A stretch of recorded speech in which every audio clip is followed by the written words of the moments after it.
Here is your WESN News on the Hour. I'm Naomi McNish. Thanks for joining us. Here are the headlines. New WASA CEO sets bold goals. TTPA launches Global Carnival Alliance to expand industry. Fire at Queen's Park Oval quickly contained. And internationally, Donald Trump sworn in for second term as U.S. president. Now for the details. A fire broke out at the Queen's Park Oval in St. Clair on January 20th, but was swiftly extinguished by the TNT Fire Service. Queen's Park Cricket Club President Dr. Nigel Camacho commended the quick response from the fire officers from Port of Spain headquarters and Four Roads Fire Station. The blaze, which started around 10:30 a.m. in the Shell Scotiabank stand, caused damage to 2 corporate boxes but was contained before it could spread further. Camacho confirmed that investigators are working to determine the cause of the fire, which began in the Shell corporate booth and spread to the NLCB box. Fans of the venue, a popular spot during the Republic Bank Caribbean Premier League, can rest assured that the damage was minimal. The TT Promoters Association is collaborating with global stakeholders to form a worldwide carnival alliance, with 2025 designated as the Year of International Music Cooperation. At a media briefing on January 15th, TTPE advocate Paige De Leon announced plans to create a think tank framework for the sustainable growth of the carnival industry. She highlighted the global economic potential of Caribbean-style carnivals, which now include over 70 festivals worldwide. The alliance will focus on fostering collaboration among event stakeholders, musicians, and mass makers, while addressing key issues like intellectual property and the preservation of TNT's cultural identity. Interested participants can reach out to the TTPA for further involvement. Keith Roy Halliday, the new CEO of WASA, has outlined plans to ensure 24-hour water supply, address worker concerns, and reduce the utilities' reliance on government funds. Halliday emphasized the importance of delivering consistent water to undeserved areas, especially during TNT's dry season. He also launched a water improvement project in Woodland and San Francisco, benefiting over 9,000 residents. Internationally, Donald Trump has officially been sworn in for his second term as President of the United States, following a historic and contentious election. The inauguration ceremony took place in Washington, D.C., with security heightened amidst ongoing political tensions. Trump, addressing the nation, reaffirmed his commitment to a strong economy and national security, while promising to unite a divided nation. This marks the beginning of his second term as he prepares to face key challenges. Well, that's news to the hour on WESN. I'm Naomi McNish. Thanks for watching.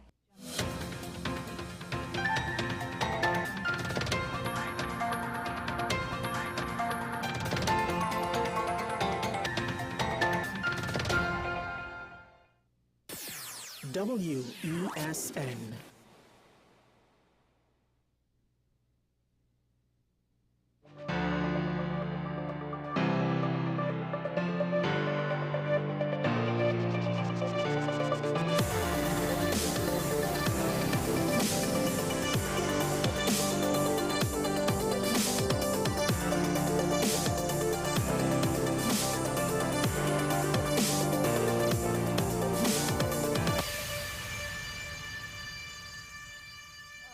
To get off my chest, and it seems as though I cannot drive within the vicinity of Cipriani Boulevard or Colville Street or Kitchener Street without something happening or going wrong with regards to driving, and or around the Savannah coming down the corner by the Ministry of Health, right? Port of Spain General, somewhere around there. Something goes wrong, right? On that stretch going down to Cipriani Boulevard. Something in my commute too often or not. And today, it's one of the most foolish things that I might have seen, because of course, you know, there are traffic lights in order to direct traffic, and the last thing you want to do is be part of the traffic and you want to try to push your way through, except you get stuck when your light turns red. You're in the middle of the road, you're blocking the next group of people whose lights are green.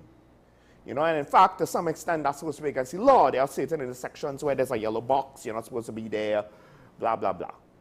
Except today, someone got caught in that scenario, not because he was doing the wrong thing, but because the police car in front of him decided, I need to stop to speak to one of the drivers who's waiting, who's waiting on red for whatever reason. Right? Whatever reason he decided to speak to him. I don't know if he was, you know, on his phone. I don't know if he looked at the police officers the wrong way. It's just that they decide they're going to stop in the middle of the road to talk to this guy, right, who's oncoming to them. Meanwhile, the perpendicular lanes are light turned green. But because there's a guy stuck behind the police car right in the middle of the intersection, we're on green now. We can't go. Now, I am fine because I did not rush the amber light, let it turn red, and waited. So I was at the front of my lane. So eventually, when the police resolved whatever it is that was so important that they had to cause somebody to be stuck out there blocking 2 lanes of traffic, whenever that was resolved, I was able to go through before the light turned red. I don't know how many else who waited almost the entirety of the lights were able to get through. I just need to know, was there not maybe a better way to implement this, assuming it was important enough for them to stop? Now, at the very least, thankfully, the car that they stopped, he was on the red light. So it's not like they were holding up a whole lane of traffic behind him. But they didn't try to direct the car who's stuck in the middle of the intersection around them so that traffic could free flow. They didn't try to ensure that they did not minimize the impact. They didn't try to get the other guy to pull off to the side that they could speak to him without causing any sort of traffic situation. No. The easiest thing for them to do was to just stop in the middle of the road and block somebody else who's going to block other people. I mean, at the end of the day, what do we say? We're not seeing the benefits of GATE, and we're not seeing the benefits of our education system in certain aspects of the public sector. Right? I'm not saying these officers are unintelligent, but clearly, I don't think they thought it through. Because it seemed as though, and that's the thing, heavens forbid it was some extremely minor thing that they decided, or it was a partner that they wanted to talk to, and we as police. I'm not saying that's what it is. I'm just saying that the scenario could be even worse. But let's just say there was a legitimate reason to stop. You could have done it in a better way. Because when the population has to experience this, and of course it's a state emergency, so nobody really even wanted to beep their horn in frustration. When the population experiences this, is it any wonder why the people are kind of upset and don't trust and don't have the police in high regard? Now, it's not necessarily quite as blatant as slapping a phone out of a man's hand, but all these little things just add up. Right, that's point number 1. Point number 2 that I just wanted to mention briefly, apparently Martin George and Tobago said they should have changed the Coquerico. Right, that's cool. I just never heard of, I don't think I heard of this complaint before about the Coquerico being a pain in their rear end and they would like to see it go. Now, maybe I missed it when he brought it up in the past, but I'm just going with what I remember being the case. This is the first time I've seen it. Why didn't you bring this up earlier? And more importantly, I think it's getting a little bit ridiculous now. Because I think other people are like, well, let's change the helmet, let's change this. Well, look, let's just change everything. Why didn't people put their 2 cents in on what should have been changed before? It's not like we didn't know this exercise was coming. They previewed it to us. Oh, no, but now that the change has happened, now all of a sudden, all of these other suggestions are coming out to the woodwork of changing various elements of the coat of arms. Not just debating the change that was made, whether it was good, bad, appreciated, has issues, or whatever, but other elements to be changed.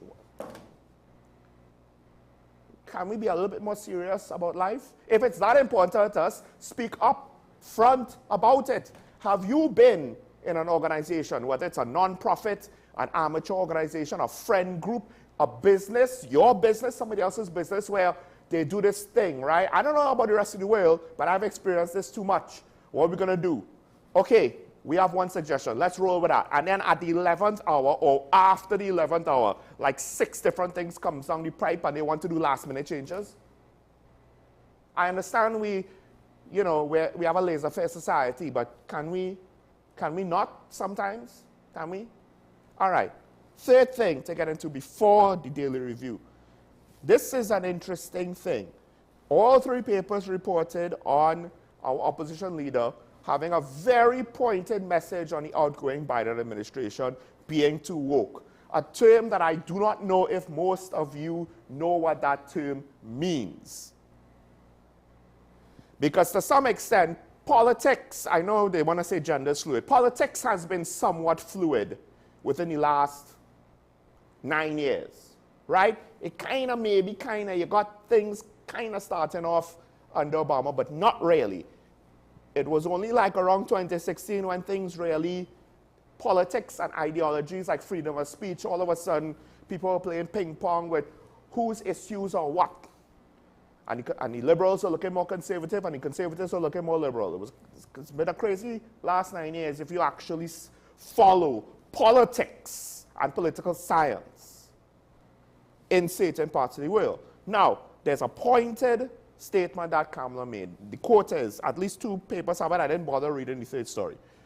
They focus on pushing a woke, extreme left-wing agenda that offended basic common sense and morality, overturning norms of civilized public life, disoriented and mutilated children. Yes, I will agree with that statement. That's one of my biggest pet peeves over some of that nonsense, the children. Censored and canceled dissenting views, disparaged religious and conservative values, fueled wars around the world, weaponized the judicial system against political opponents, and increased nepotism, corruption, crime, poverty, homelessness. Yes, definitely that last one. Oh yes, when you can't have a small business in San Francisco because someone is crapping in front of your lunch shop, your cafe, your little eatery, whatever. And wealth inequality. That last one, I don't know if that's unique to them, so that's not that important to me. With regards to weaponizing the judicial system against political opponents, think about it, right? It's not like they needed pardons for Biden's family in Trump's last term. Also, we rushing to pardon people. We pardon the son. He's innocent of everything. And these pardons don't mean anything. Well, then why do you have to pardon? I don't remember Bush having to pardon his family. Either of them, right? Did anybody else pardon their family just because? Who actually used the judicial system against their political opponents? I wonder. Hey, there was a whole lot of people saying they should stop the inauguration. Just saying, you know. It reminds you of something. Just think about it. But let's go to the overly woke agenda. One of the things that was reported that local leaders spoke about was in regard to Donald Trump saying there are only 2 genders. And I think people need to understand that in your personal life and what is necessary for managing a country are 2 different things, right? Now, to some extent, there are some things, some parts of governance that's going to, in the census, want to know if you're LGBTQ plus. But there are a lot of things, basic things, that doesn't matter. Really doesn't. Certain things like population planning, medical planning. One of the things about medicine, it doesn't matter what you identify as. When you have a heart attack, when we have to screen for certain cancers, it matters what your biology is. That's something that seems to lost on people. Just because you identify as a man doesn't mean that you no longer have any risk for prostate cancer. Sorry, you identify as a man, you no longer have risk for breast cancer. If a man identifies as a woman, you still have risk for prostate cancer. Heart attacks present differently between male and female. So it doesn't matter how you present.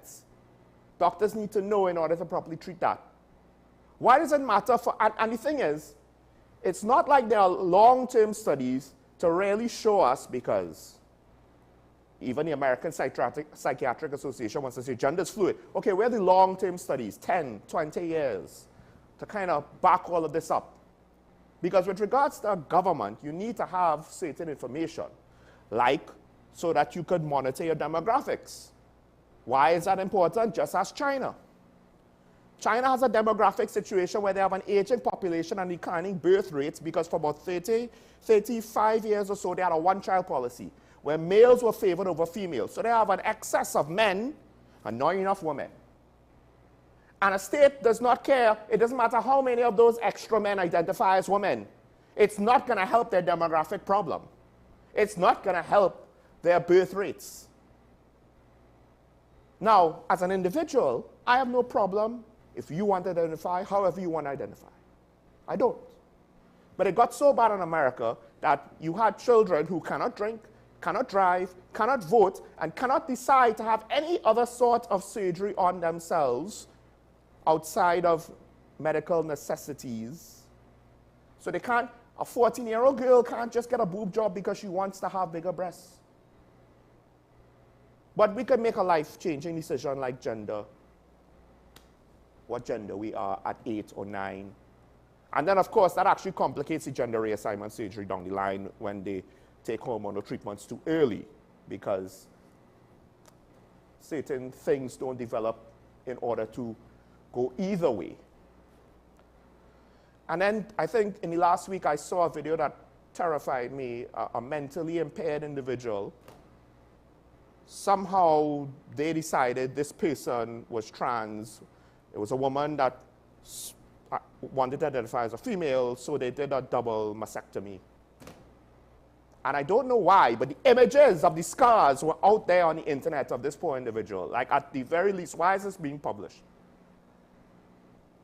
This is the kinds of thing that got normalized and why voters kind of look past the faults of Mr. Trump and voted for him.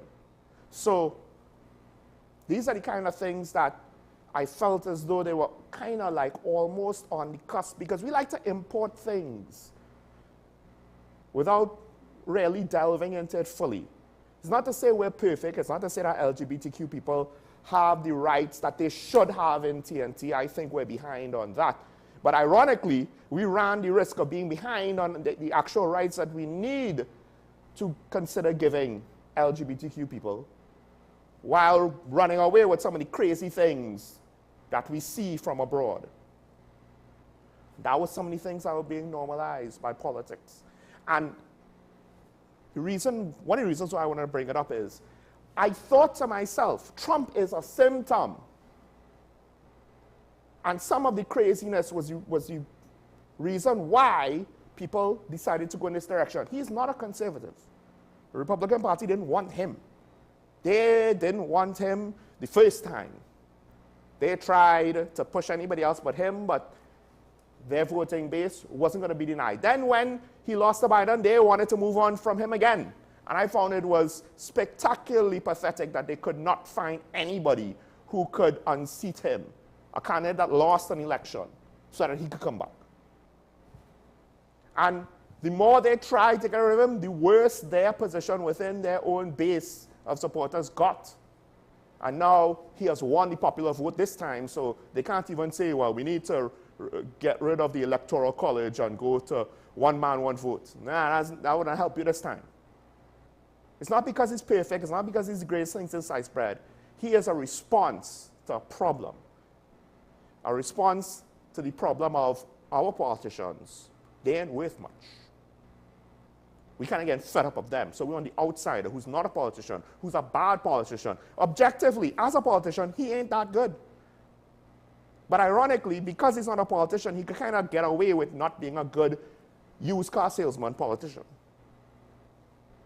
Cut to the chase, don't care about diplomacy, be a little crass, because he's not a politician. So people have to, when I say people, I mean other elected officials, government officials in his country and around the world, they realize they kind of have to judge him a little bit differently and treat him differently. More importantly, he's giving the people what they want, whether you like it or not. Some of it might be good, some of it might be bad. At the end of the day, that's what they want. Now, at what point are we going to have a situation where perhaps we're going to look at the majority of our politicians because we let them stew and do whatever they want, we don't engage, we don't participate, we don't meaningfully protest in any sustained way. And then what are we going to do when it hits rock bottom and then we find somebody that's radical, that on paper should not be voted in? Are we going to lament, oh my God, look, how could we vote in this guy? It's just like Trump. Are we going to realize, well, no, we allowed things to get so bad that we were desperate for any sort of significant change. Whether or not it's meaningful, we have to wait and see how that turns out, right? It could all blow up in everybody's face, but given that they already had this one time, more than likely a bad outcome would be it'll be kind of sputter out. But I thought to myself, as he was doing his whole speech, will we ever reach that point where we will be so desperate for the outsider, we'll get someone like him, or someone like in El Salvador, where the criminal justice system has a whole new meaning, and rights of individuals, for better or worse, some better, some worse, maybe, all of a sudden have a whole new meaning. And you get extreme individuals that you may not like. But if we allow things to get too far, that's what we'll get. Anyway, Sean Michael Small, this is talking about the WESND Content Capital. Let's take a quick break. When we come back, we'll go into the daily review, some important, specific technical stories to get to there. We'll be right back after this.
Simon's Musical Supplies Limited. We are the specialist in new and used musical instruments, carrying top brands like Yamaha, Pearl River pianos, vinyl and Sabian cymbals, Remo and Evans drumheads and Fender guitars, just to name a few. Also a wide assortment of music books, pan and accessories. At Simon's, we service what we sell. Trust the leader. Call us now at 625-6412 or visit us at 20 Board Street, Port of Spain.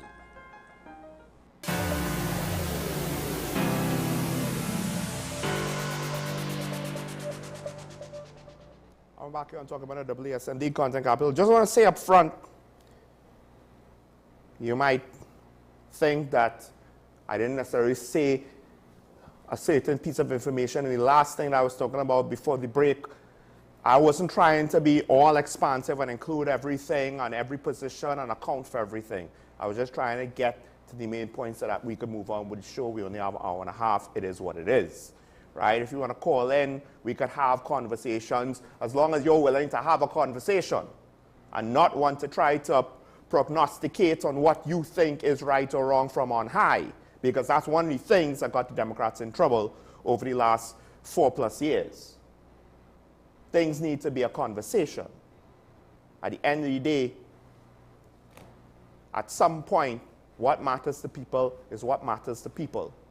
All the fancy ideologies don't matter when your house is being burned down because somebody decided to reduce the water reserves in the state because they worry about a fish. I understand it was nice for conservation, but it's just one of those things, right? Anyway, more on that in a bit. Let's kick off today's daily review.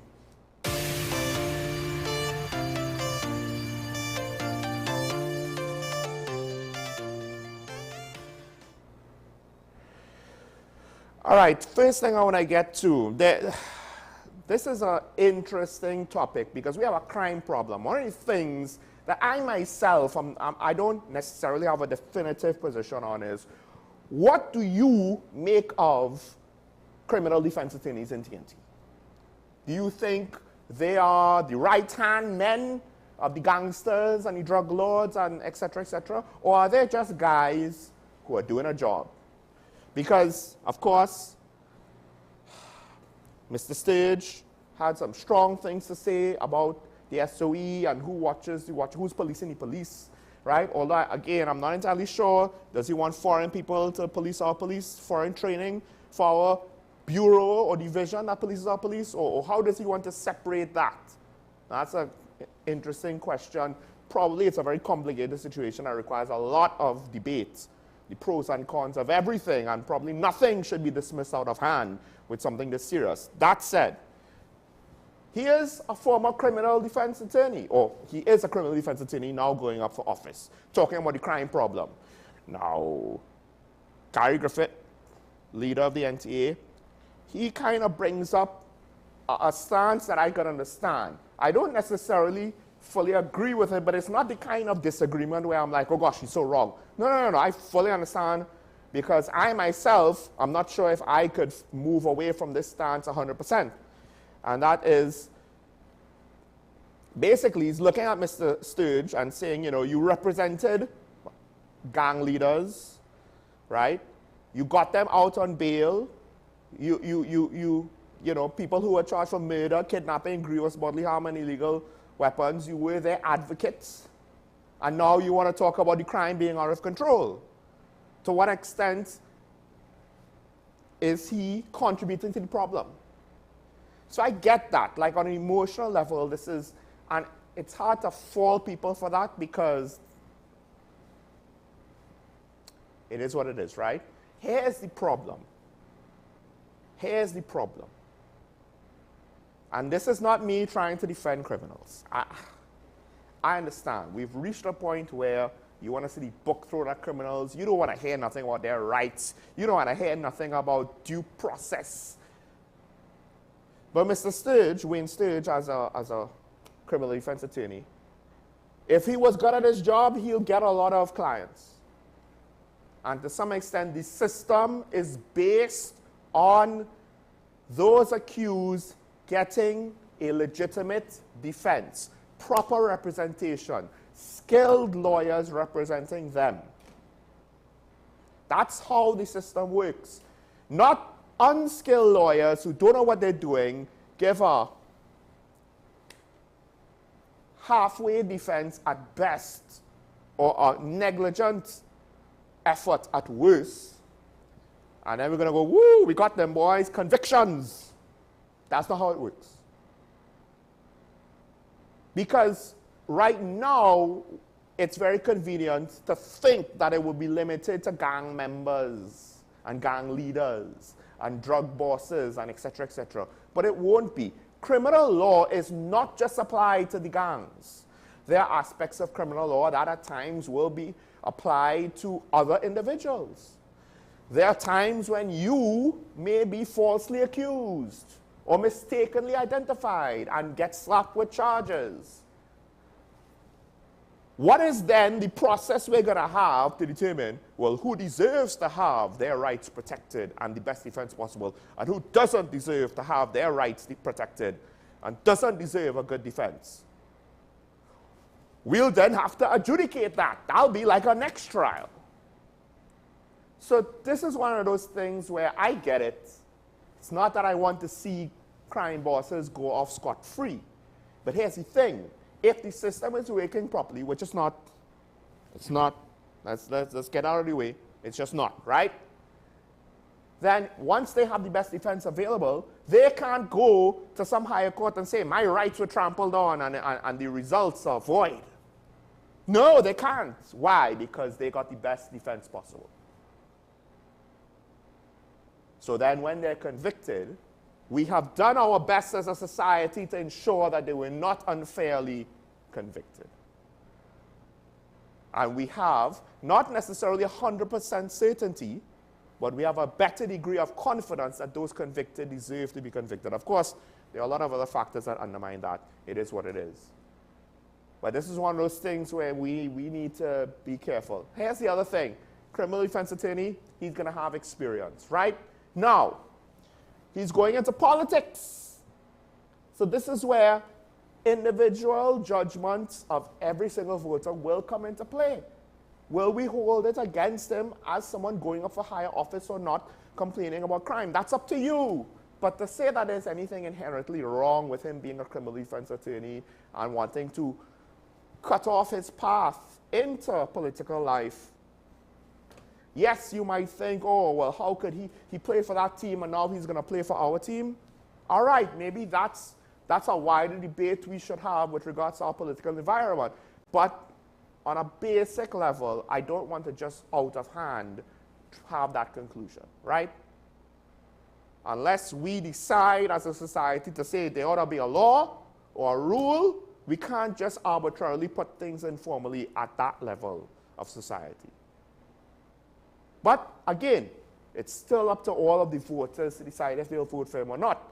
Except in some cases, I can't necessarily say all, but I'll say most cases, it seems as though people vote for party more than the candidate. Well, sorry, I know in one or two cases it's not always that way, but in most cases. So will this be a case like that? Who knows? Who knows? Maybe he has more to offer. Maybe he doesn't. I'll leave that up for you to tell. Let's move on to the next story. And now, again, I want to go to the situation with the state of emergency, right? We have some good news, bad news, in my opinion. And then some maybe unnecessary news. That's like the hidden thing, right? So, there's been an order. The Minister of National Security, Fitzgerald Hines, has ordered one individual, Calvin Lee, alias Tyson, is credibly identified as the leader of a known criminal organization known as the Six Gang, and as the person planning and intending to execute violent retaliatory reprisals or other violent actions involving the use of hyperweapons and explosives. Right? This is the order. He's being detained. Apparently, he can be held for the 3 months that the SOE will exist. Now, I reserve the right to judge this whole situation in its entirety, depending on how it resolves itself post-SOE.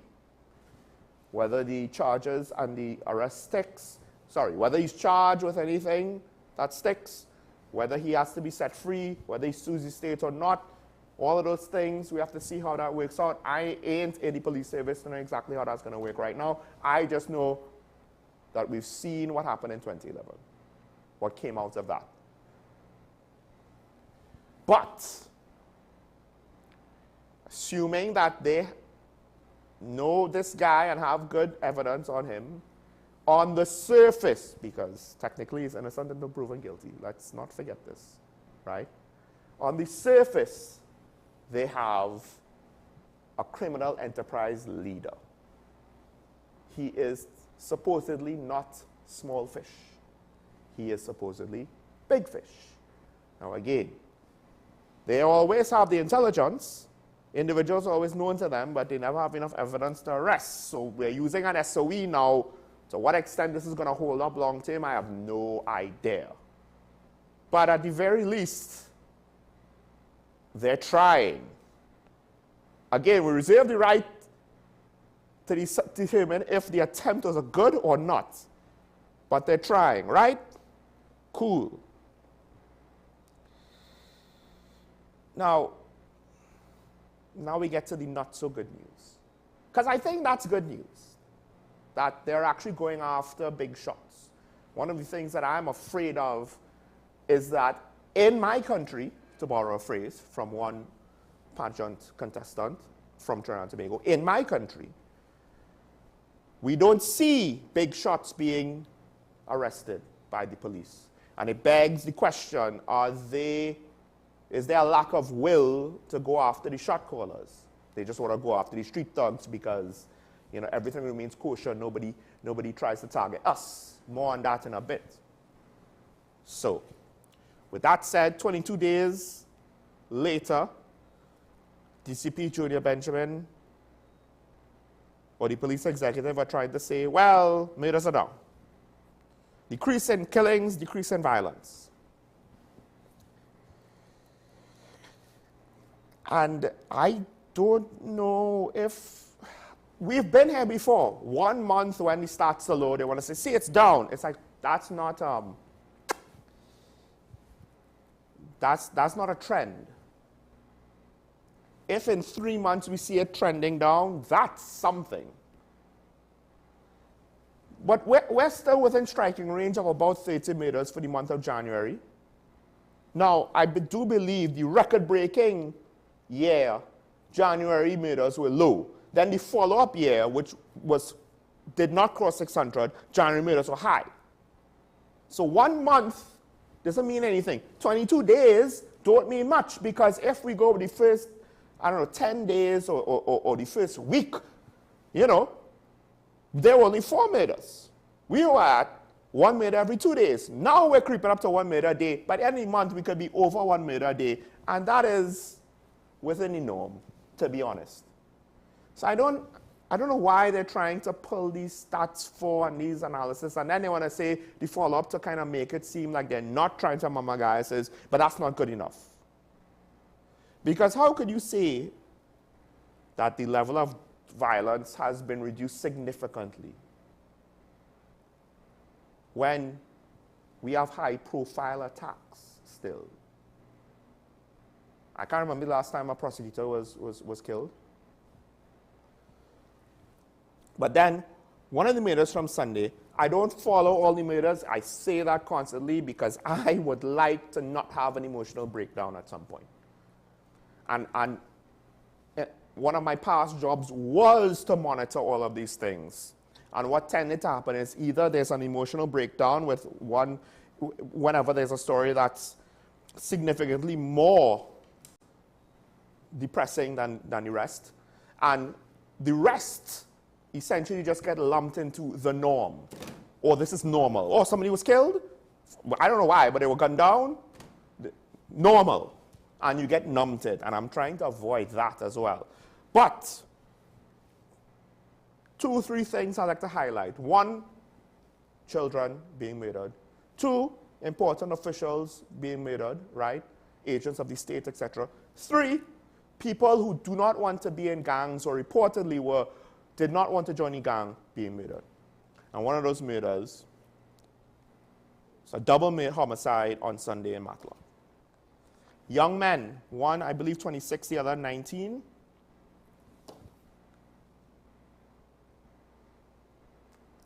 I don't know how many other young men are in this situation where they die for these reasons. Potentially not all murders are we going to get the full and true motivations for the killings, right? Some may even have been slightly involved or started to be involved or maybe even moderately involved or deep involved, and then they want to come out. Of course, who's going to believe that they actually want to come out of that life? And who's going to give them the fair shake to come out? And then we don't know, they're just another statistic if they're killed in the course of trying to get out of that. But in this case, we had 2 brothers who apparently they didn't want to be involved.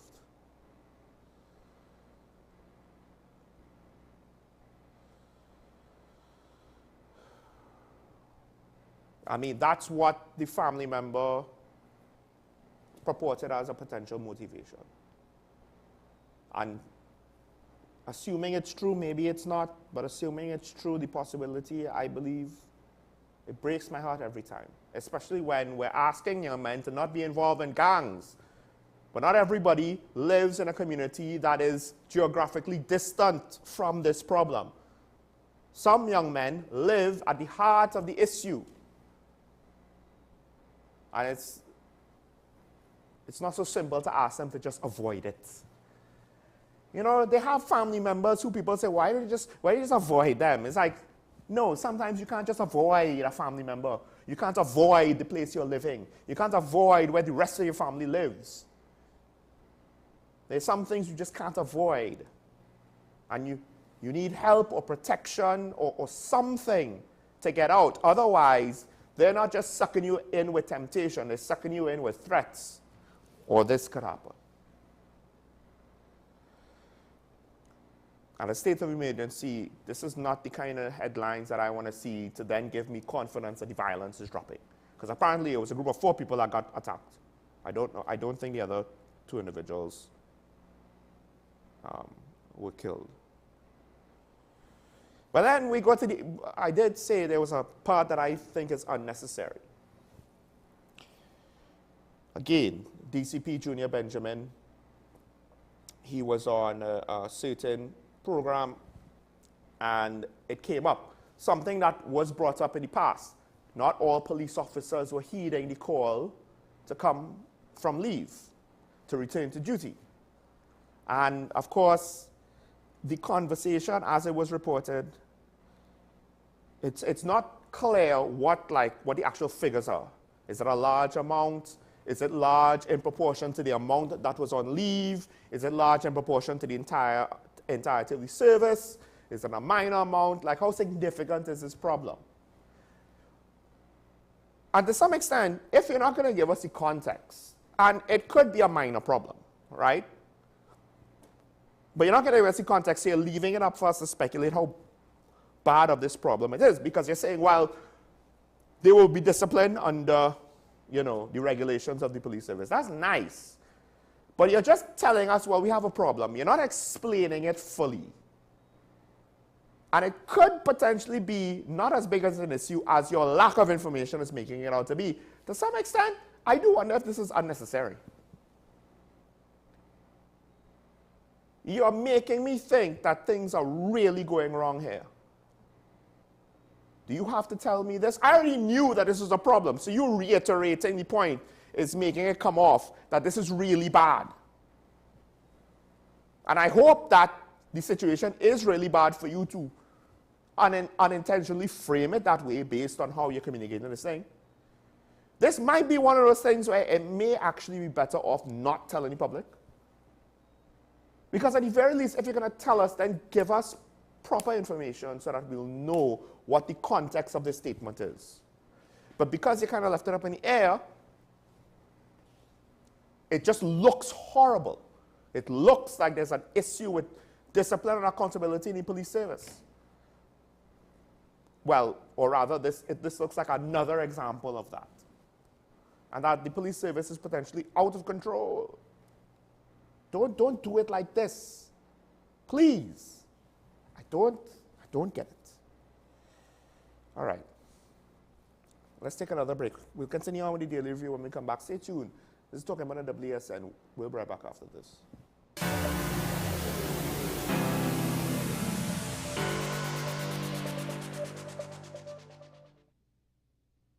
Transform your home with PCU Plus. From stylish furniture to the latest appliances, we have everything you need to create your perfect space. At PCU Plus, we offer fair prices and affordable financing options that are cheaper than hire purchase agreements. With convenient locations in San Fernando, Tobago, Arima, and our lifestyle showroom in Barataria, you're never far from the best deals. Visit PCU Plus today and discover why we're the top choice for quality furniture and appliances. PCU Plus. Quality you trust, prices you'll love. Visit one of our locations or find us online to start transforming your home today. My name is Dr. Stephen Carroll, the CEO at Community Hospital of Seventh-day Adventist, and we are committed to making good private health care affordable. For all your medical needs, including dental, radiology, laparoscopy, behavioral and mental health, along with many other services, contact us for more information at 235-5479. Community Hospital of Seventh-day Adventist, where good private health care is affordable.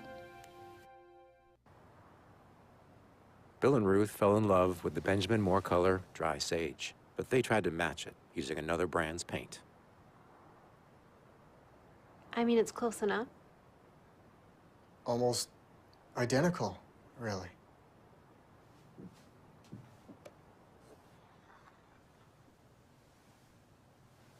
Yeah, there it is. Never trust another paint to be a Benjamin Moore color. FanZone, your reliable, authentic supplier, has just gotten better. You can now visit our website www.fanzonett.com for your authentic wear and collectibles. The only place where you can use both your Visa debit and credit cards. Visit our website fanzonett.com to make your purchase today.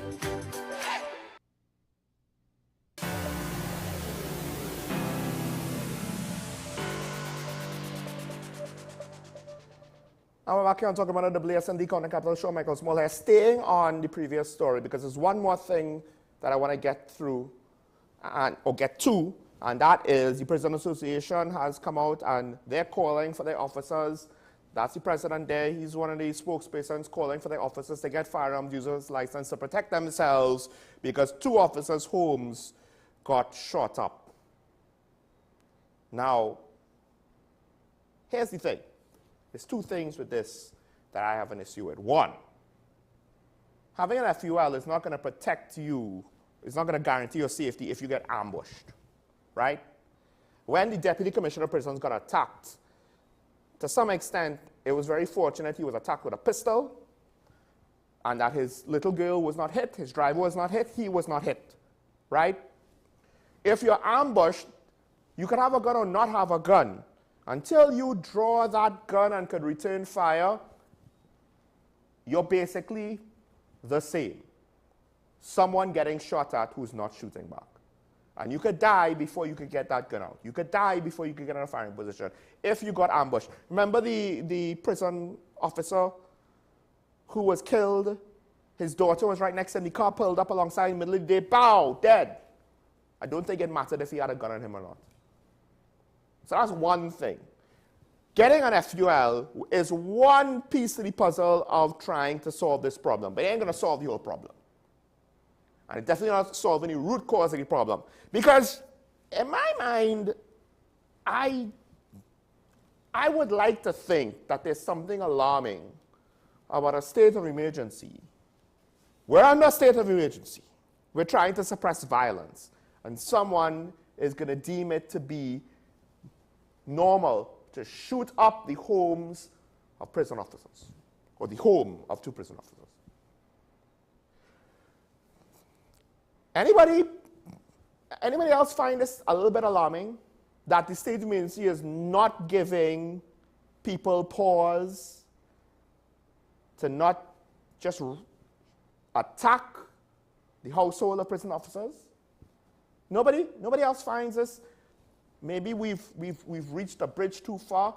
Now, here's the thing. This is the flip side to that. We don't necessarily hear, at least not often, police officers getting attacked. Not that it doesn't happen, but we don't hear it often.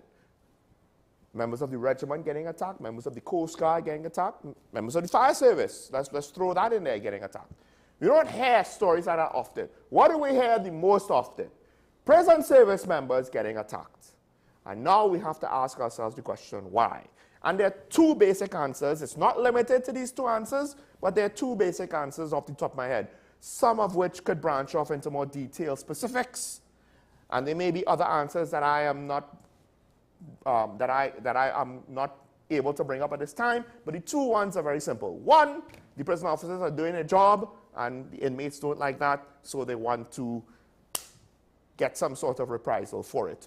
2, the prison officers are doing things they're not supposed to be doing, and in the course of doing that, they still upset some of the inmates, and they want to carry out some sort of reprisal.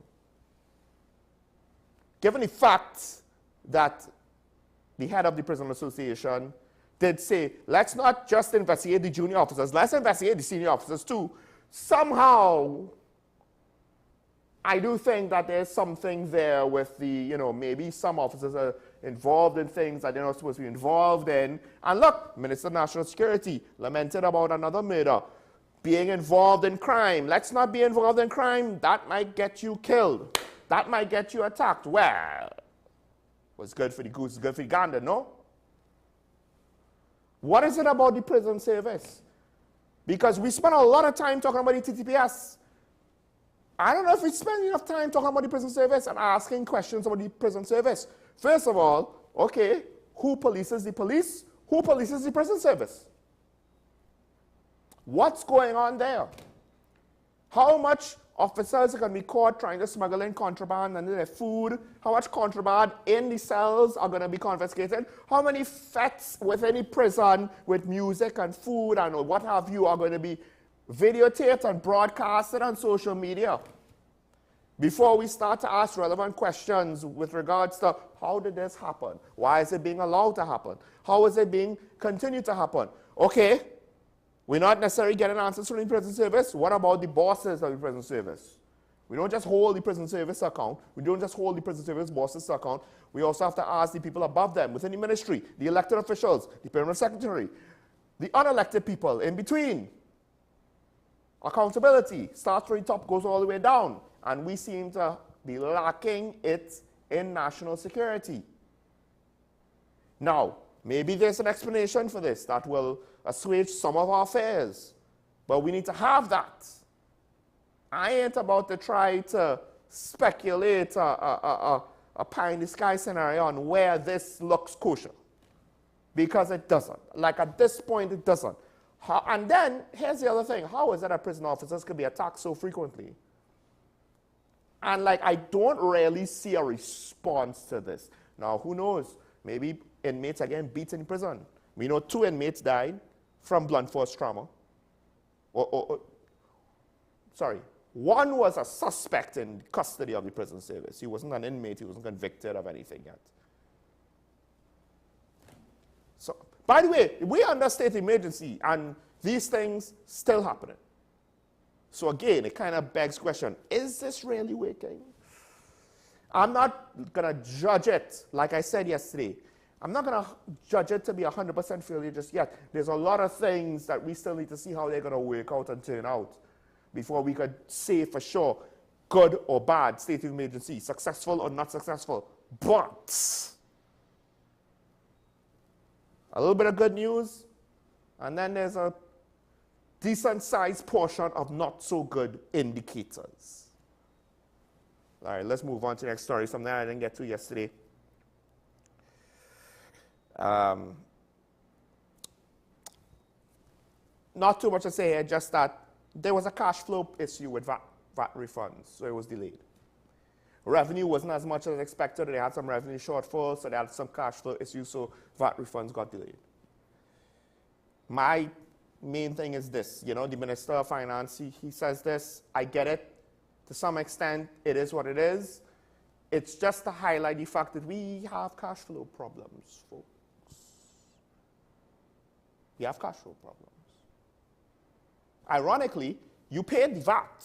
So in theory, there should be the cash to do the thing. But because we use money from yesterday to pay for things for today, or pay for things for, like, the timing is always delayed, just like how salary increases. We're not negotiating for the upcoming period before it starts. We're negotiating for 8 years ago. And we potentially haven't even gotten anything close to up to date yet on some of these wage negotiations. The timing is so disconnected that managing the flow of cash, I do wonder if that's part of the problem. But then now, to what extent do we have to look at other things and other needs and realize that, look, and we have cash flow issues that are affecting these problems. So on one hand, it's a practical issue that the government might not have any readily available solution to deal with in the immediate term. On the other hand, if you can potentially blame them for the management of the economy that got them to this point. That's all I'll say about that. Moving on to the next topic. This is another one I didn't get to yesterday. I'm just not feeling the procurement legislation being effective or being useful or being pertinent or being anything for that matter. We have an office of procurement, of the procurement regulator, and it seems as though it's not really doing anything. Now, on one hand, we have the sale of a major asset, and the OPR is basically saying, we don't really know. This is what the procurement regulator said. Ask if her office will have a role from opposition MP Saddam Hussein, one of the members of the committee, if the OPR will have any role in the sale refinery, and the procurement regulator said, member, I'll be honest, I cannot say.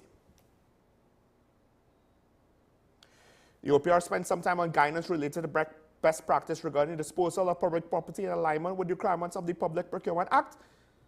That is as far as the OPR went in this particular instance.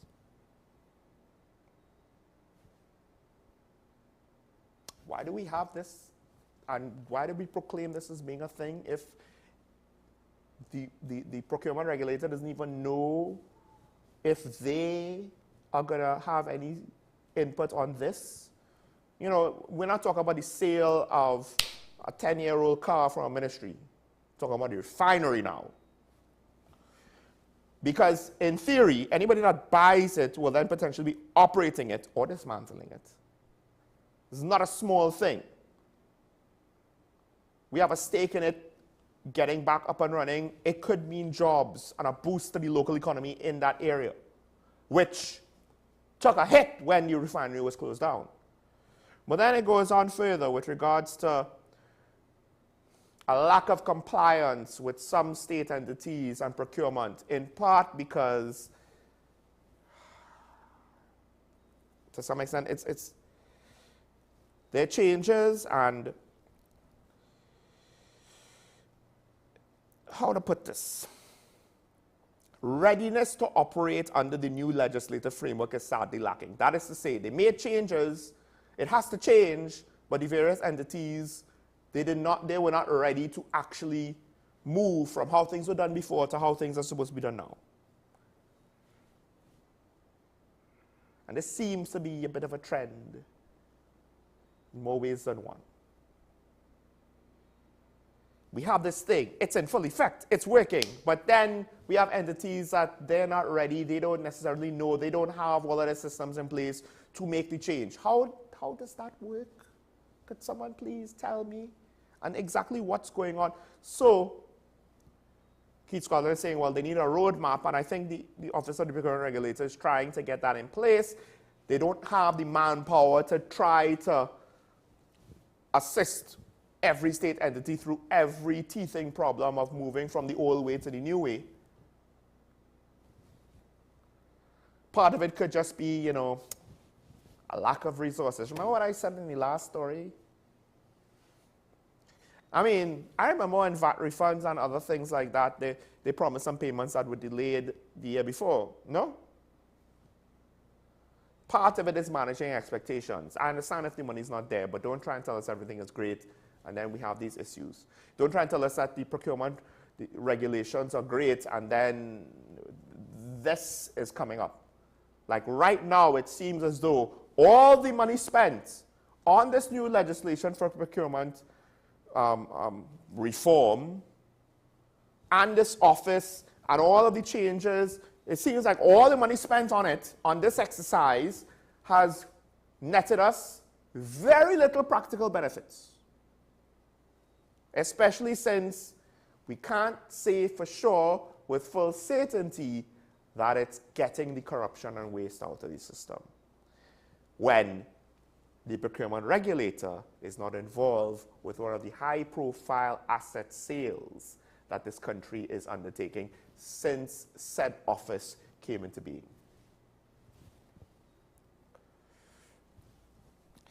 All right.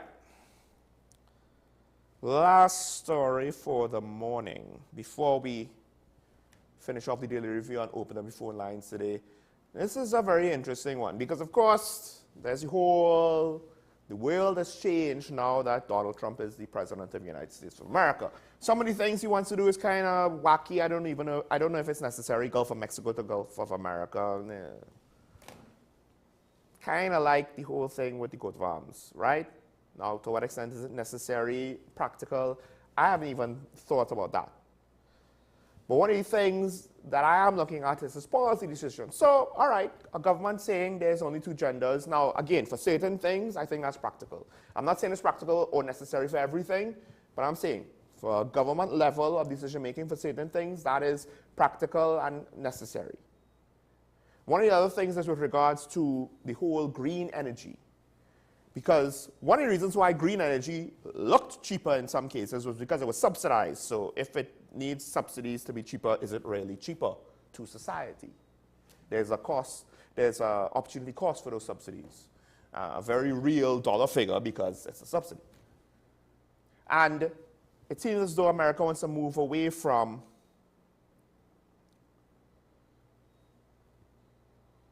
electric vehicles, right? Of course, they made a whole thing about him signing his executive orders to not have to follow the Paris Treaty anymore. But one of the things is, you know, they want to reverse environmental policies, including the Green New Deal, which was aimed at reducing U.S. greenhouse gas emissions, and cancel the U.S. government's electric vehicle mandate, giving way for more internal combustion engine production. Now, here's the thing. The inconvenient truth is economics kind of have to go in line with green energy. If it's not affordable, it's not going to work. Now, one of the indirect examples for that are the fires in California. Depending on to what extent did the lack of water come to bear in that situation because of how they handle the reservoirs in order to conserve a certain fish species. It didn't help that also apparently they cut the funding to the Los Angeles Fire Department. That's a whole other kettle of fish, right? If people can't afford food, they're not going to care about the environment. They need to live today in order to survive, to be concerned about these, for the lower income people, pie in the sky issues, right?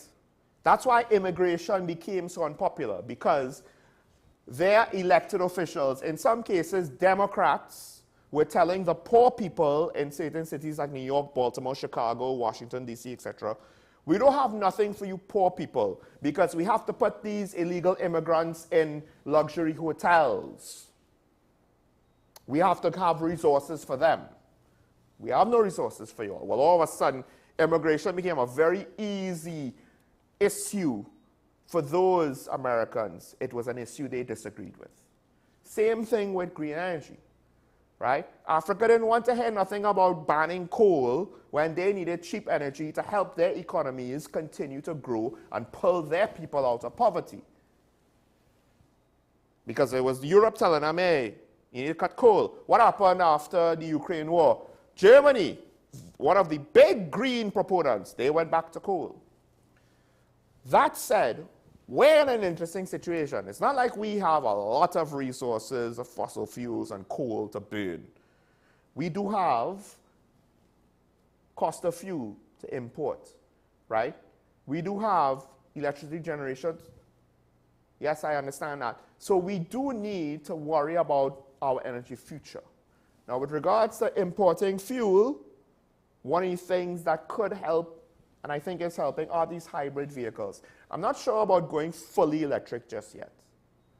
But hybrid vehicles seemingly are more efficient with regards to the gas, and they're not drawing power from the power grid.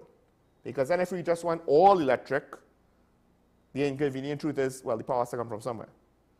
And right now, there is no power grid that is utilizing solely green energy. Even in Germany, they had to have natural gas to backstop their solar and wind. That's why their energy prices quadrupled, I believe, at one point. Something similar, I think, happened in Australia. France avoided that until they started shutting down their nuclear power plants. I'm not sure if they changed or turned around from that decision. So we do have to worry about, as an importer, and we import a lot of stuff from America, how their economic policies will change what's available for us.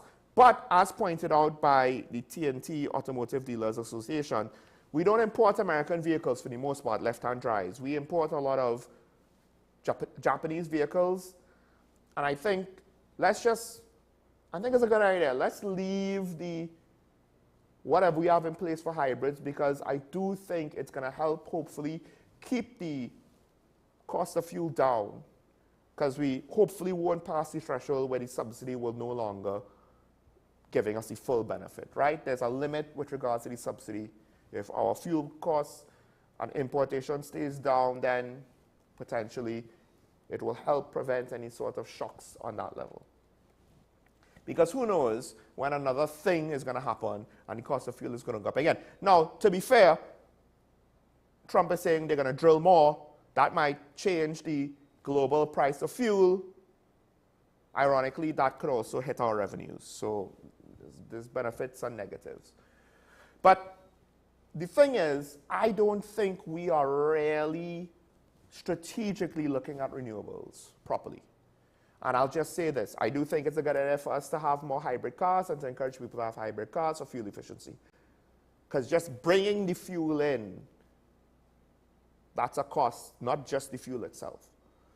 But then also, what about solar panels, and there are even wind turbines for buildings? I'm not entirely sure how effective those are, but the point is the technology exists, right? And as innovation continues, they will get better and better. Solar panels, the ability to improve them, at least with current technology, it can only go so far, but hopefully we might get future technology, just like how we went from the light bulb to LEDs, normal light bulbs to LEDs. Individual homes having incentives or having an infrastructure framework in order to allow households to get solar panels or wind turbines, but mainly solar panels. That's the main one in the commercial space. Someone told me Barbados is doing it. I think that would be a game changer for our energy needs. But part of it, we just have to get the industry built up, the knowledge base, the service professionals, you know, the market to be matured. Because people who opt into that technology first, it's probably not going to be very cheap right now because, for various reasons.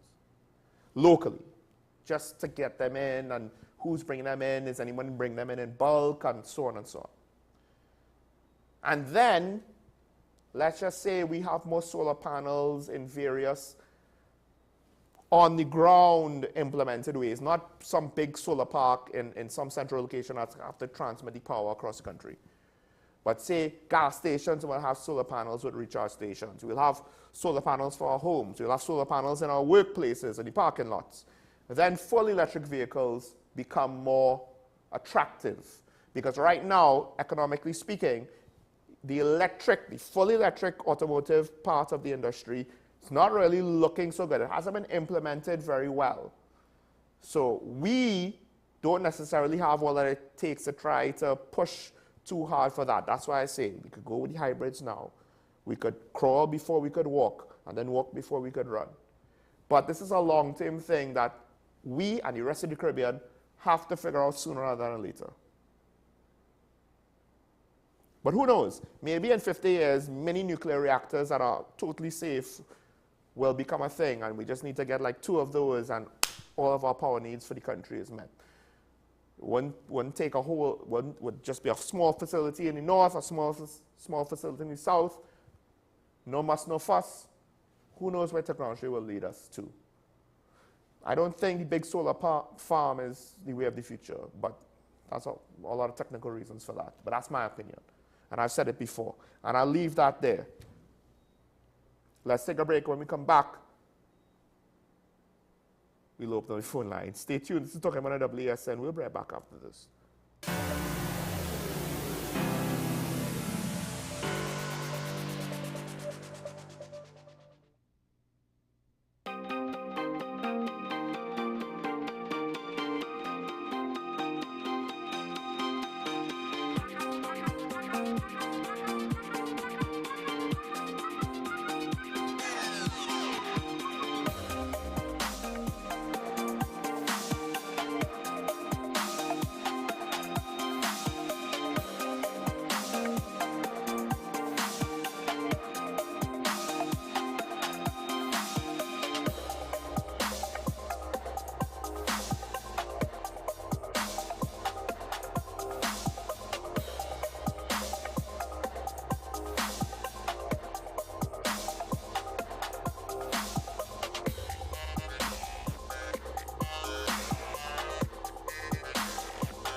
This is 10 Questions. I'm Andy Johnson. The distance from where we should be in the world in going forward and our commitments with climate change.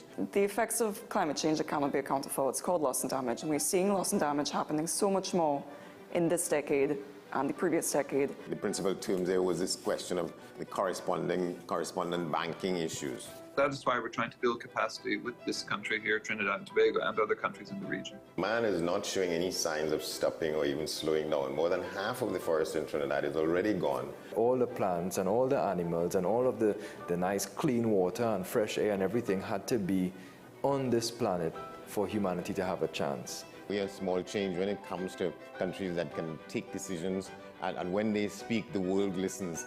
The General Assembly is a very democratic forum. And Trinidad and Tobago has the same vote as Canada, in spite of the obvious difference in size.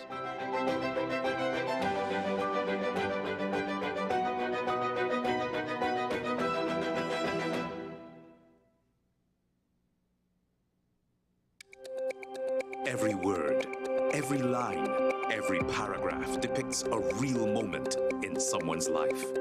A father, a sister, a mother, a brother. We at Newsday are dedicated to you, the people, and through independent, unwavering journalism, strive to always bring your stories to life. Because your stories are more than just words. Newsday, independent and credible.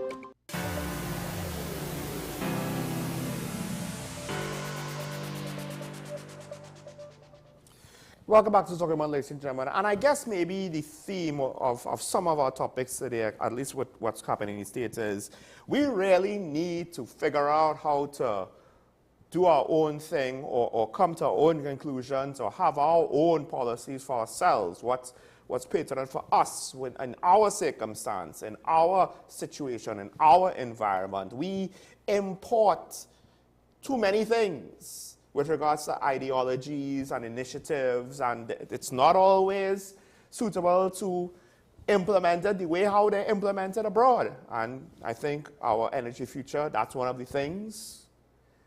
And then with regards to how we deal with our politics, to what extent are we being influenced by abroad in a negative way? That's an interesting one, because the American election was almost as important as our election. In fact, there are probably more people who followed the American election more closely, followed more media and press about the American election than will follow our election. Our election, they will basically look at the results and move on, right? But that was cinema for some individuals here in TNT, the American election. That's one of the reasons why I say maybe we import too much, right? Yes, you could learn from others, learn from your own mistakes, learn from other mistakes, learn from other people's successes, learn from other people's middle-of-the-road results. That's all well and good, but... Okay, so we're going to open the phone lines. Now is the time when I hear from you, the viewer. I get it. Some of the topics that I hit on today, it'll be interesting to hear what you have to say about them if you're willing to speak about it. The whole thing about woke, like I think I said, I don't know how many people in TNT fully understand what that word means, because to be honest, those who use that word globally, to some extent, it's just one of those things where you kind of understand it, but I don't know if there's a proper definition for it. But it's interesting that the opposition leader decided to call out the Biden administration for it. I don't have an issue that when they came into office, she sent congratulatory messages, and now she's taking such a hard stance against the Biden administration, because I myself didn't expect the Biden administration to be quite that bad, to be honest, right? I thought they would have been more moderate, and it wasn't that they weren't moderate. They just let some of these things happen and turned a blind eye to it, and I don't understand how that made sense, but it is what it is. So you could call in, have your say on that. You could have your say on, of course, on the state of emergency. You could have your say, have you had... I'm not going to go to the PCA what happened this morning, because, it was difficult just to describe it to you, the viewer. To what extent is it important for me to go to the PCA? Maybe I should. Maybe I should. Is it worthy enough is what I'm saying. But it was a situation where I'm sure there were a lot of people who were behind me that basically saw the green light, couldn't move forward, saw it turn red, and to some extent, should they go to the PCA? I don't know. Well, have you had a situation like that where it's not something you're going to complain about officially, but it kind of rubs you the wrong way and it makes the police service kind of look bad in your eyes? Do you have an experience like that? Because I have to admit, what happened to me this morning was very frustrating, but at the end of the day, it's not going to change the slice of bread. You know, to what extent did it really affect my life? I guess I was more annoyed with how unprofessional it appeared. It appeared, not saying that it was, but how it appeared. And that's why I had such a strong reaction to it. It's very frustrating to have to go through that when, you know, one could ask, could they have done anything else better? Now, maybe you have other topics that you want to get to. You could call in and speak on that. Speaking of other topics, while we wait for any phone calls, maybe today's a slow day, this Tuesday, but I spoke about this yesterday. I didn't necessarily want to bring it up again today, but since we have some time, there's the whole thing going on in UE again. Now, I didn't read the full article. Before I could get to that, let's put a pause on the UE thing. We have to go on to the line. Good morning, caller, on here. Good morning, Sean. I really basically have to offer my views on that BTM issue, you know. And if something seems to be a pattern with the TTPS accountability. Now, some of the videos circulated, the house apparently was sprayed. And what it tells me is something seems to be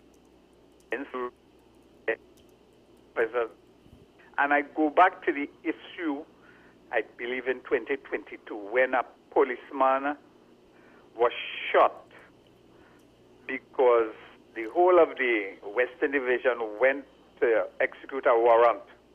And there was a shootout, an alleged shootout between the person who they wanted to arrest. And during the alleged crossfire, a policeman went down. And soon after that, the then police commissioner came down to Diego Martin and he said, they come after one of us, they come in after all of us. And when the facts were brought to the attention of, were held accountable for the shooting of, I think it's a PC, Giles at that point in time. Mm-hmm. So we need a thorough investigation into the BTM issue because we don't want it to be an abusive process with the SOE because we have to look at the 2011 SOE and this regulation where they put in a clause to give cover for potential abuse of the security officers in their execution of their alleged duties. And this seems to be one because I'm listening to one of the popular crime show hosts where he said the robbery was a knife and not a gun. So the chances of crossfire is not there. So if these things are coming out, I'm painting a picture. I am expecting that this investigation is done sooner than later, pronto, because we cannot allow police and the security people to be rampant and abuse citizens, law-abiding citizens. You understand where I'm going with this? This has to be done next thing because they purposely put in that regulation to cover up for errant police. All right, caller. All right. You're continuing out. We do have Mr. San Fernando waiting, so I kind of understand where you're coming from. I'll respond to that later, but thank you for that, Mr. San Fernando. Good morning, caller. You on here? Morning. Morning, Sean. You there? Yeah, morning? I'm here. Go ahead, caller. You on here? Yeah, Sean. I look at how the word woke has been co-opted by politicians in the U.S. and used in the way they have been using it. Politicians are something else because I'm sure you know the history of the word where it came from. I don't want to say that I do. Like I with regards to why it became. Woke is a African American term. Right. describe to awareness, to keep aware, to keep themselves aware of what politicians were doing to them. Right. And the agendas against African Americans in the U.S. It's an old term. But the one politicians have now jumped on the term. I suppose the work came. It resurfaced during what you call the Black Lives Matter protests and stuff. Yeah. It resurfaced then, and now it's mainstream, I guess. It might be even before that, to be honest. A little before, since 2016, like that's when things kind of maybe woke wasn't used yet as much, but that's when the whole overall, for lack of a better word, plot started. Right. I agree. Now let me say this about, you said something about Junior Benjamin this morning, about the police officers who are still not reporting for duty. And I'm not going to blame. Let me say this: you see the what you call it, journalists, when they have Mr. Benjamin in front of them, they need to ask these questions that you are asking. How many, as a percentage, to get the information, to press. I keep saying these journalists who go to these news conferences, they don't press. They don't press to get answers, and that's what's lacking. So we don't know because the questions has not been asked. Because you can't wait for sometimes for them to ask you to tell you to give you the answer that you want. So you have to press them. And I keep saying we need a little more investigative journalism in this country. Now, and I'm going back to yesterday when I asked Arun about the about testing of drugs that is seized, marijuana particularly, that is seized marijuana, and I asked about the THC because the THC level, if we know what is coming into the country, then we could understand what is the mental health potential damage being done to the society who buying this illicit marijuana to use. And that was the reason I asked the question, because I suspected that they don't have the information. Because just what you said earlier too, when you're setting policy, mental health issues, medical, you're looking at, and I keep saying the Ministry of Planning don't do enough. That is a very important ministry in the government that should be doing much more. Those are the things that you would take in as information to see what are the potential pitfalls that could fall upon your society, your younger people, those who are using marijuana in that age group. Because if you don't know and that's why I asked what are the components. Because a lot of these synthetic stuff inside there, I don't know if they understand the biology of marijuana to understand how dangerous some of these synthetic things are. So that's why I asked him the question, because I don't think that data is being utilized well enough, or even if utilized at all, to set policy. Yeah. Well, I mean, to some extent, the question really goes way beyond his pay grade, huh? Yes, I understand that. Yeah. But one of the issues is, if we look at what is happening in the society, you could take inference from that. Yeah. You could take inference from that, and one of the, and I keep saying, a little more in the investigative journalism needs to go down to that, not only the sensational issues, but have to go down to that level to force to bring this information out and to force the conversation in the public domain to get the politicians to do what is necessary to safeguard the society. Have a good day, Sean. Thank you, caller. I'll just say this. I don't think in adults smoking increased, except I do think adults who smoked as teenagers, they're probably smoking more. And teenagers now and children who are coming up, one of the questions we have to ask is to what extent the new normal is encouraging them to smoke more. You know, and as you say, there might be unintended consequences that hasn't been thought through with this whole policy. We have Dabity on the line waiting. Good morning, caller, you on here. Hi, morning. Pleasant morning. Yeah, pleasant morning to my friend from San Fernando. Sean, it is not like of me to be criticized persons,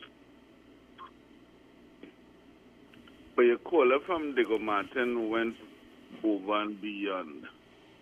All the clippings that was showed on that shooting on the beat-up, did you then being sprayed?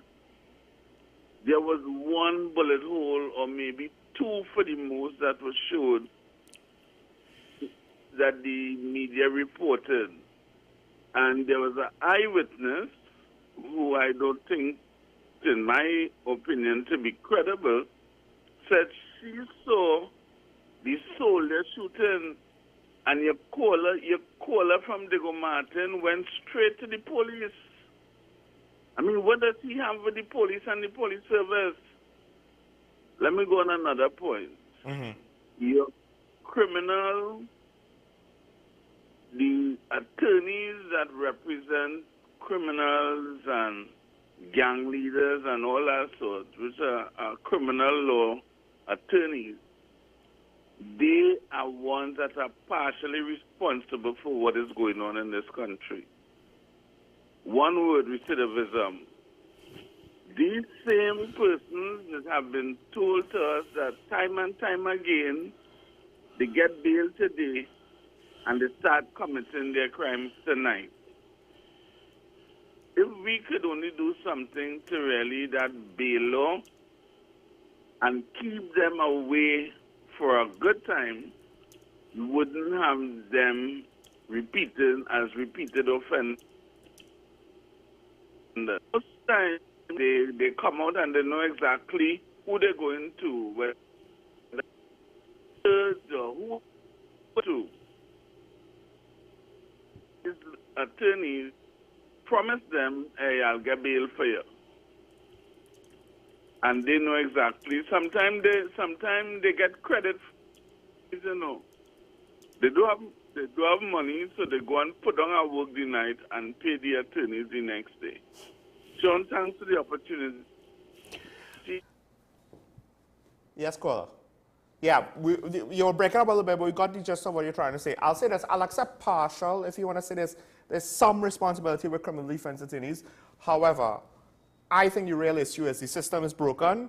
They are working within the system. It's a broken system. It is what it is. The real solution would be, if we want to say, let's take away bail for certain things, that's fine.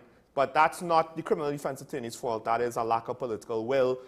We need fixes to the system, not changes. Because right now, the procurement regulator, the Office of the Procurement Regulator and the procurement regulations, they seem more like changes rather than fixes. Right, we have Mova on the line, last caller for the morning. Good morning, caller, you on here.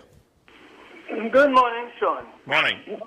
Every time I hear people blame lawyers for criminals getting bail or coming back out and supposedly, could be true, doing other crimes. These people don't understand how the judicial system is supposed to work. The state is supposed, anytime you raise that issue, you're speaking about the failure of the state. Lawyers got to do what lawyers got to do. People don't think, but you see, I know where that comes from, because I know that, some time ago, Keaton interviewed a girl from Diego Martin. And she told him something, but I don't think you all really understand. She said if you all listen, could be a fly on the wall when the TNM having their meeting. You'll be surprised some of the things that you hear. But nonetheless, let me change that subject. Sean, Mr. San Fernando said something very pertinent just now. When he spoke about planning, Ministry of Planning and stuff. Because you look, I mean, this police yesterday, Mr. Arun, I asked him about noise pollution. This man, he seems very, very unprepared or lacking information where that is concerned. Because he started to talk, I mean, as I have said before, I have been fighting this problem for over 20 years in my area. And what Mr. Arun said there makes absolutely no sense. He needs to go and get himself educated on this whole noise pollution thing because he doesn't seem to know much about it. But nonetheless, imagine that in 2024 in our country, as far as the law is saying to us, is that bars could play music as loud as they want any time of the day or night. What madness is this? So who put this, who made this plan? You want to tell me that our past lawmakers were so foolish? They weren't. The crux of the matter, Sean, is that the laws are there and they were never enforced. And no one seems to know that. Over and out. Well, were the laws there? Because to some extent, to the point where ASP Arun called a colleague to clarify one of the things that he said in his show, and the colleague affirmed what he said was the case. I can't remember what it was, but I do believe it was about noise pollution. It was about one of the other topics that we spoke about.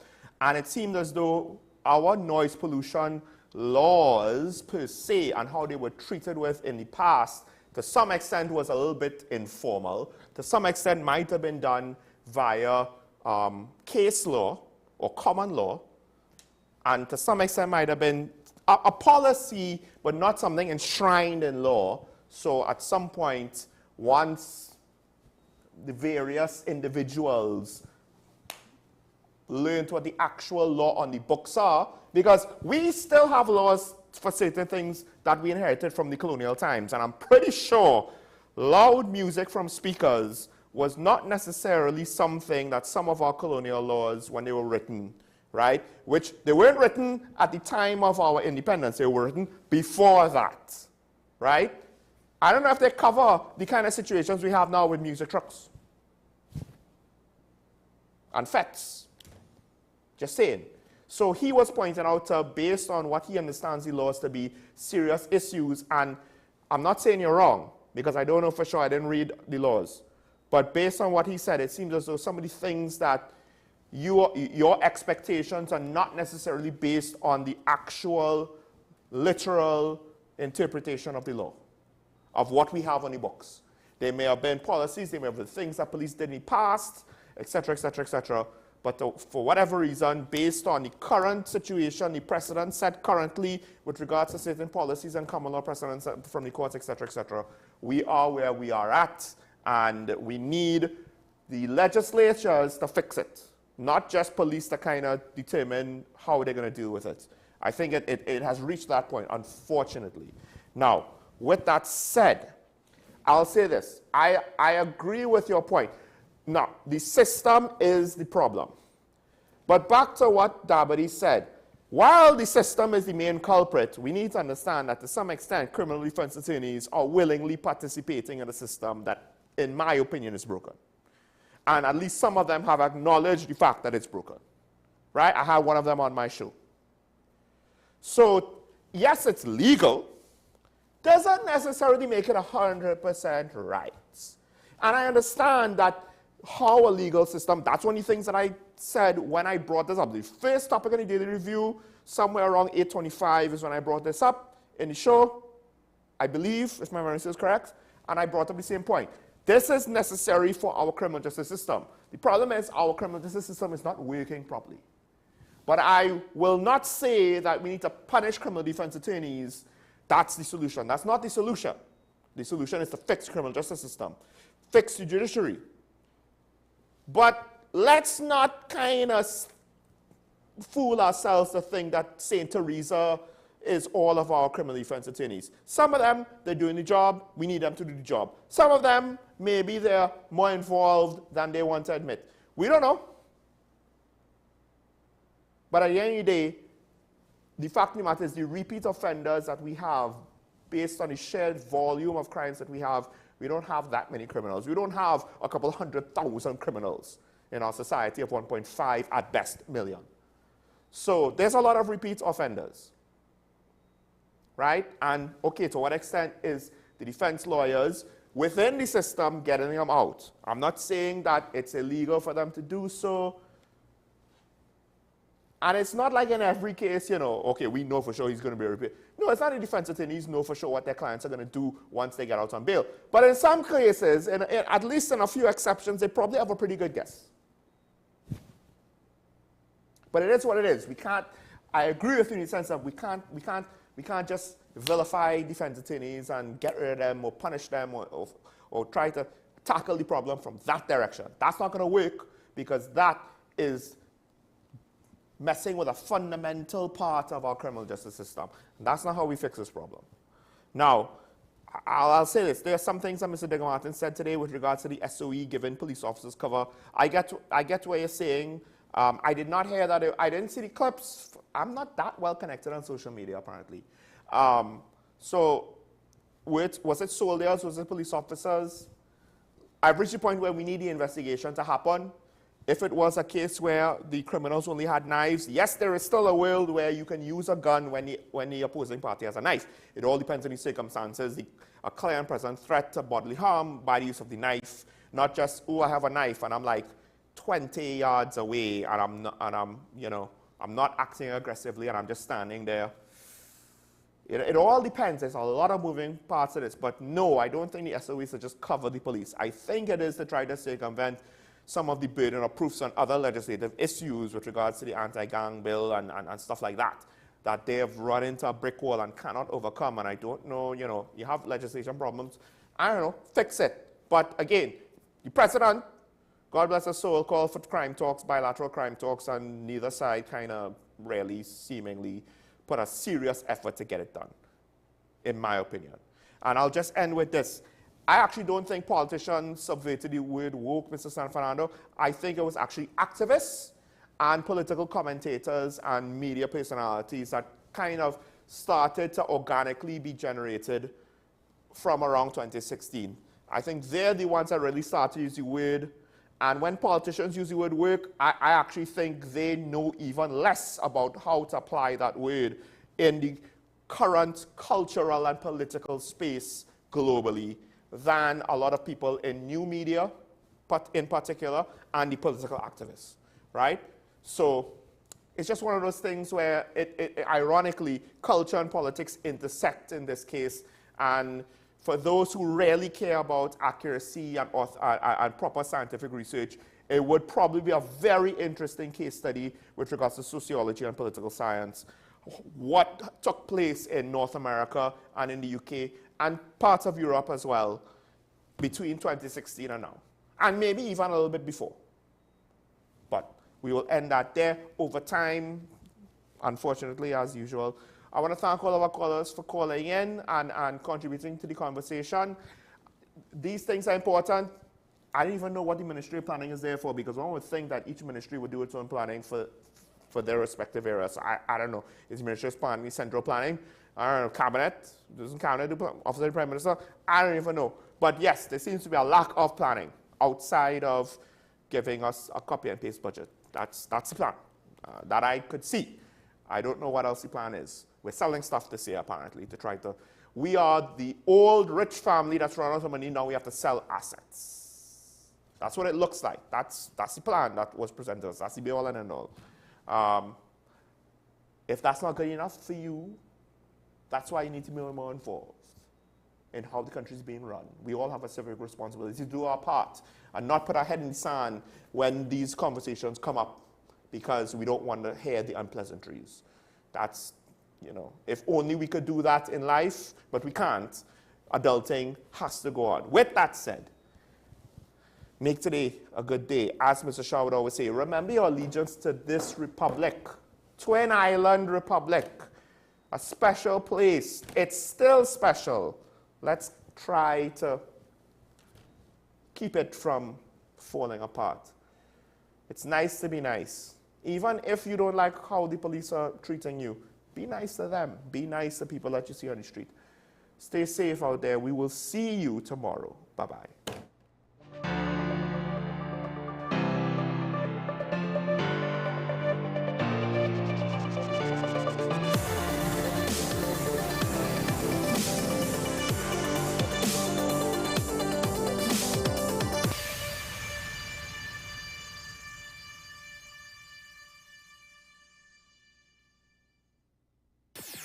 WESN.